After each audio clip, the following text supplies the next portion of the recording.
There's a harsh reality most Americans face today. The dream of affordable housing has become increasingly elusive. Whether you're renting an apartment or saving for your first home, the financial pressures are mounting from all directions. With mortgage rates hovering around 6.19% as of late 2025 and median rents reaching $1,607 nationally, understanding what you can truly afford isn't just helpful, it's essential for your financial survival. I'm Mike, and after years of studying finance and investment, I've seen countless people make critical mistakes with their housing decisions. Today, we're going to cut through the noise and examine the cold, hard numbers.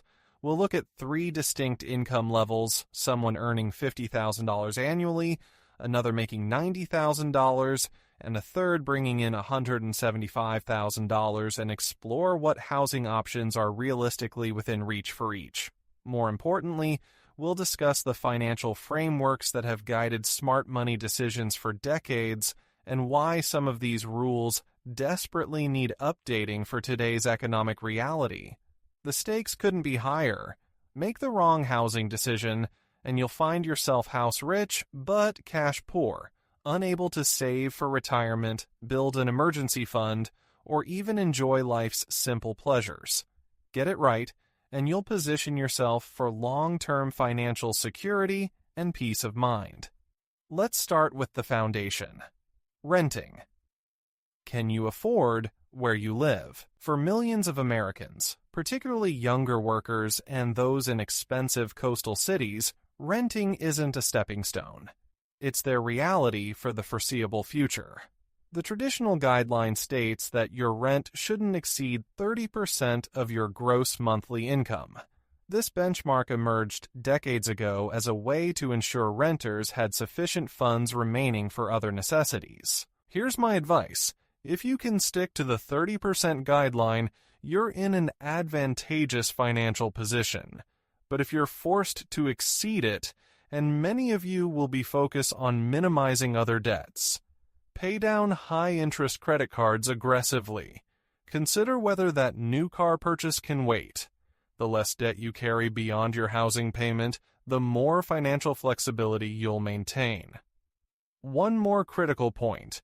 Landlords often require proof of income at 3 times your monthly rent. This isn't just a suggestion, it's frequently a hard requirement. So even if you're comfortable spending more than 30% of your income on rent, you may not get the chance. Plan accordingly. Now let's shift to home ownership, where the financial calculations become significantly more complex. Lenders use what's called the 2836 rule to determine how much mortgage you can qualify for. The rule dictates that you spend no more than 28% of your gross monthly income on housing costs and no more than 36% on all of your debt combined. Let's be crystal clear about what this means. That 28% isn't just your mortgage payment.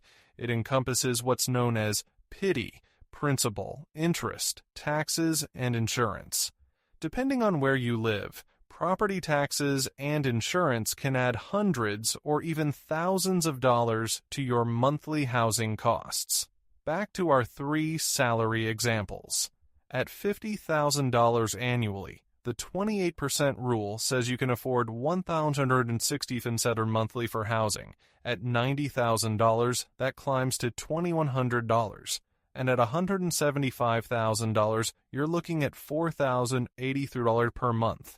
But here's the crucial distinction. Just because a lender will approve you for this amount doesn't mean you can actually afford it. Many lenders will allow a DTI of up to 45% on conventional loans, and they're required by law to evaluate your ability to repay, but they're primarily concerned with one thing, whether you'll default on the loan. They don't care if you're unable to save for retirement, build an emergency fund, or take a vacation. Their goal is to ensure you won't stop making payments. This is where financial discipline separates the truly successful from those who merely survive. A better approach is to keep your total housing costs, mortgage, interest, taxes, and insurance below 30% of your take-home pay, not your gross income. This provides a buffer for life's inevitable surprises and allows you to build wealth through saving and investing. Let's look at a concrete example. If you're buying a home priced at $500,000 with a 20% down payment and getting a 30-year fixed-rate mortgage at 7%, your monthly principal and interest payments would come to $2,210, and adding another $400 or so for property taxes and homeowners insurance would total $2,610 monthly. To stay within the 28% threshold, you'd need to bring in at least $140,000 per year. Here's where mortgage rates become critical. The National Association of Home Builders expects mortgage rates to average 6.68% throughout 2025 and 6.23% in 2026. Even small changes in interest rates dramatically impact affordability. When rates are low, you can afford more house because the interest portion of your payment is smaller. When rates rise, as they have dramatically over the past few years, the same salary buys you significantly less home. Beyond the monthly payment, there's another massive hurdle: the down payment. Traditional wisdom suggests putting down 20% of the home's purchase price. This isn't arbitrary. It's designed to help you avoid private mortgage insurance, PMI, an additional monthly fee that protects the lender if you default. PMI typically costs between 0.5% to 1% of the loan amount annually, adding a substantial expense that builds zero equity. But saving 20% has become a Herculean task. For our $50,000 earner looking at a median-priced home, that could mean saving $90,000 or more, nearly 2 years of gross income. Even our $90,000 earner faces a daunting challenge. And with the income needed to qualify for a median-priced home exceeding $104,000 per year, as of April 2025, double what it was in 2019, the math just doesn't work for millions of Americans. Some financial advisors recommend having 30% of the home's purchase price in cash, 20% for the down payment, and an additional 10% as a buffer for repairs, maintenance, and unexpected costs. On a $450,000 home, that's $135,000 in liquid assets. For most Americans, this is simply unattainable without significant help, whether from family, inheritance, or years of aggressive saving. If you're planning to buy a home within the next year or two, keep your down payment savings in a high-yield savings account, not in the stock market. You cannot afford the risk of a market downturn decimating your carefully accumulated funds right before you need them. Today's high-yield savings accounts offer rates around 4 to 5%, which at least helps your money keep pace with inflation while remaining liquid and accessible. However, if homeownership is 5 to 10 years away, investing your savings in a diversified portfolio of index funds may make sense. Just understand the trade-off. Higher potential returns come with higher risk. You must be comfortable with the possibility that your investments could decline in value, potentially delaying your home buying timeline. There's one more guideline we need to address: the notion that you shouldn't buy a home costing more than 3 times your annual income. Under this framework, our $50,000 earner should look at homes priced around $150,000, the $90,000 earner at $270,000, and the $175,000 earner at $525,000. In much of America, this rule is completely divorced from reality. The median price of new homes is $41,670 lower than existing homes. Yet both remain out of reach for most Americans following the 3 times guideline. At the beginning of 2025, with the average 30-year fixed mortgage rate at 7%, around 31.5 million households could afford a median-priced home at $459,826, requiring a household income of $147,433. Consider the implications. If you're making $50,000 and trying to follow the 3 times rule, you're looking for a $150,000 home. In many metropolitan areas, those simply don't exist, or they're in neighborhoods you wouldn't want to live in. Even in more affordable markets, you're looking at modest, older properties that may require significant repairs. The reality is that most Americans, especially those in coastal cities or growing metros, will need to stretch beyond this guideline. The key is understanding the trade-offs. If you buy a home at 4 or 5 times your annual income, you're committing to a larger portion of your budget going toward housing. That means less money for retirement savings, vacations, dining out, and the 1,000 small expenses that make life enjoyable. We can't discuss housing affordability without addressing geography. The same salary buys radically different housing depending on where you live. While California has median rent of $2,104, states like North Dakota see median rents of $821, less than half the cost. For home purchases, the disparities are even more dramatic.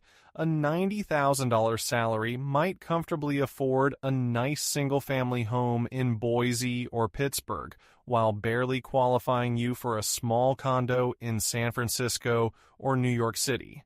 This geographic inequality is driving significant demographic shifts. Young professionals are increasingly willing to leave expensive coastal cities for more affordable regions. Markets like Montana and Idaho are seeing explosive rent growth, 20.7% and 20.3% respectively, partly because of this migration pattern. The work-from-home revolution has accelerated this trend. If you can maintain a high-income job while living in a lower-cost area, you suddenly have tremendous financial leverage. That $90,000 salary that left you renting in San Francisco could fund a comfortable mortgage on a spacious home in Nashville or Austin. But here's the caution. As more people discover these affordable markets, prices rise rapidly. What's affordable today may not be tomorrow. If you're considering relocating for housing affordability, move decisively rather than waiting for the perfect time. We're experiencing something unprecedented in the housing market, the mortgage rate lock-in effect. 69% of outstanding mortgages have a contract rate of 5% or less, and 24% have a rate less than 3%. These homeowners are essentially trapped in a good way. Why would they sell their home and give up a 3% mortgage to buy another property at 6.5% or 7%? This phenomenon has created a supply shortage. Homeowners with advantageous low mortgage rates are largely unwilling to sell, choking the supply of existing homes on the market. Fewer homes for sale means increased competition and higher prices for buyers trying to enter the market. For first-time buyers, this creates a particularly challenging environment. You're competing not just with other buyers, but with a fundamental lack of inventory. More than 80% of homeowners are locked into rates below 6% as of the fourth quarter of 2024 and are reluctant to sell. What does this mean for you? If you're trying to buy, expect fierce competition. Be prepared to act quickly when you find a suitable property. Have your financing pre-approved, not just pre-qualified.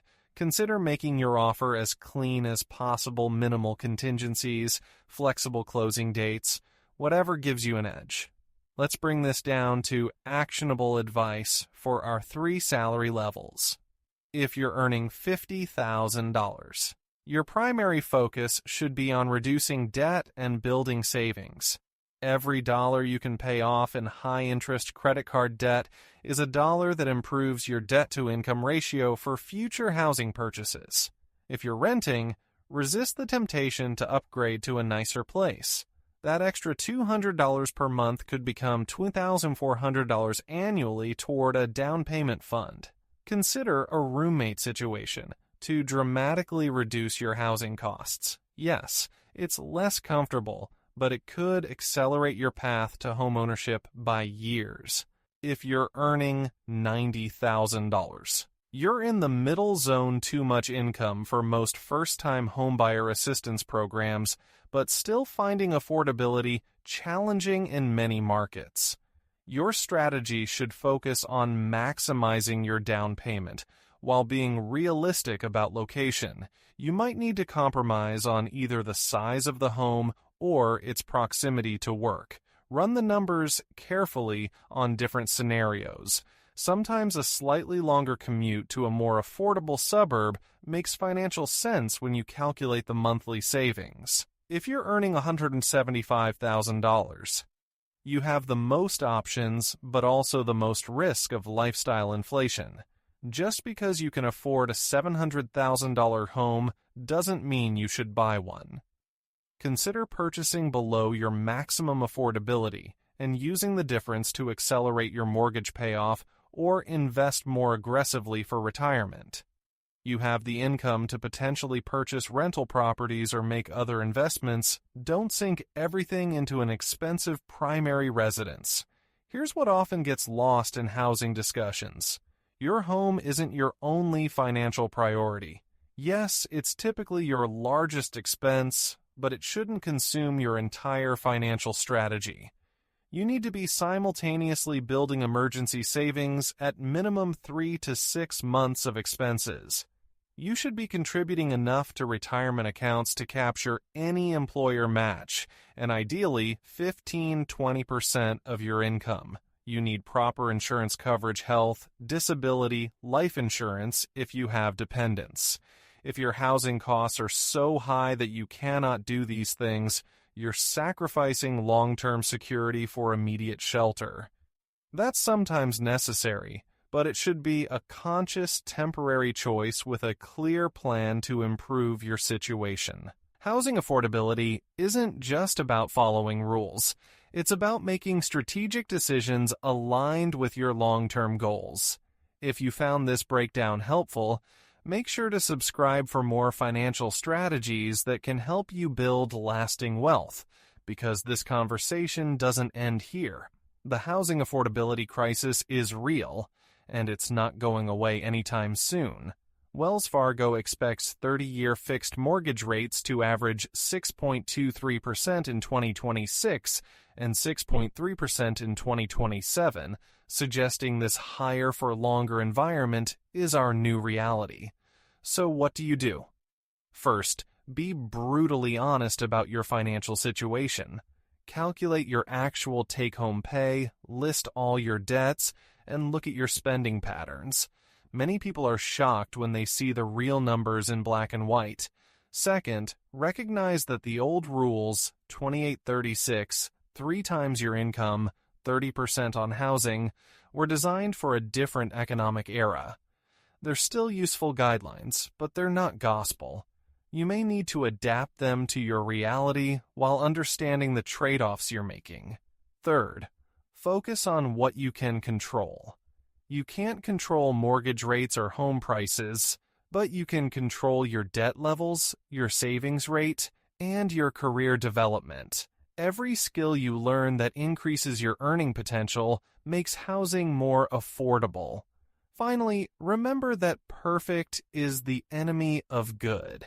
You might not be able to afford your dream home in your dream neighborhood right now. That's okay. Start where you can, build equity or savings, and position yourself for future opportunities. Housing might be the largest financial decision you'll make, but it's still just one piece of your overall financial life. Make the smartest decision you can with the information and resources you have, but don't let housing affordability paralyze you from moving forward with your life. The goal isn't just to afford housing, it's to afford housing while building a secure financial future. Keep that perspective, make informed decisions, and you'll navigate this challenging market successfully.